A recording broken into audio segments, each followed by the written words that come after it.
par Comblan Éric, candidat à sa propre succession pour le scrutin du 11 avril prochain, le président de la République, Patrice Talon, et sa colistière Mariam Chabizi Talata étaient, dimanche 28 mars dernier, à l'université de Parakou. Les populations sont sorties nombreuses pour les accueillir et les écouter. Pour un cas point haut retentissant dès le premier tour, elles ont promis de ne pas leur marchander leur suffrage.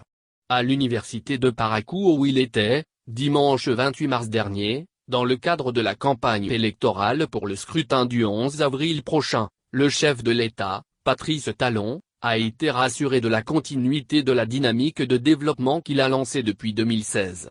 Entre autres messages inscrits sur les affiches déployées sur les lieux, on pouvait lire 2021-2026, le quinquennat du secteur de la santé, nous venons de loin, nous irons loin, nous ne pouvons plus reculer, nous irons loin, encore et encore, après l'eau potable, l'énergie et les routes, nous attendons les industries pour le plein emploi des jeunes.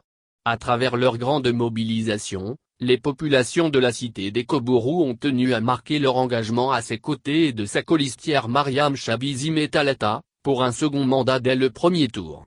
Étaient également présents les têtes couronnées, sages et notables ainsi que les dignitaires religieux de la cité. Impressionné par l'accueil dont il a bénéficié, le président Patrice Talon a confié que la campagne pour sa réélection est déjà bouclée.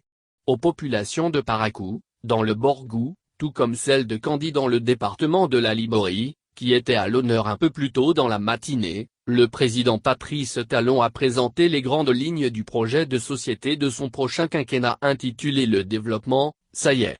Le meeting qui a également connu la participation des élus locaux et communaux, des leaders politiques des différentes coordinations des partis soutenant les actions de son gouvernement.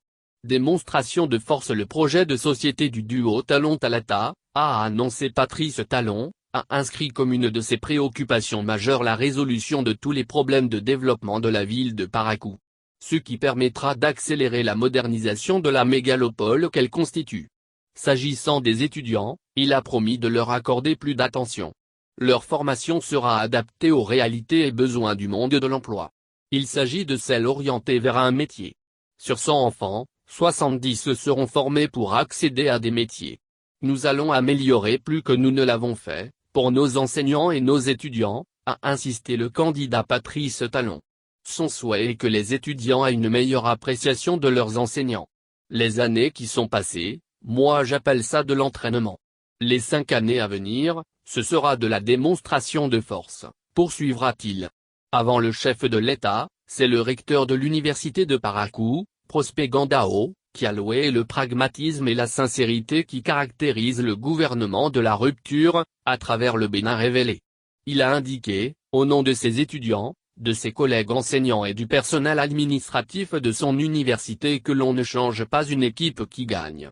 Selon les membres de la communauté universitaire de Parakou, Patrice Talon restera encore le capitaine à bord du navire pendant les 5 prochaines années.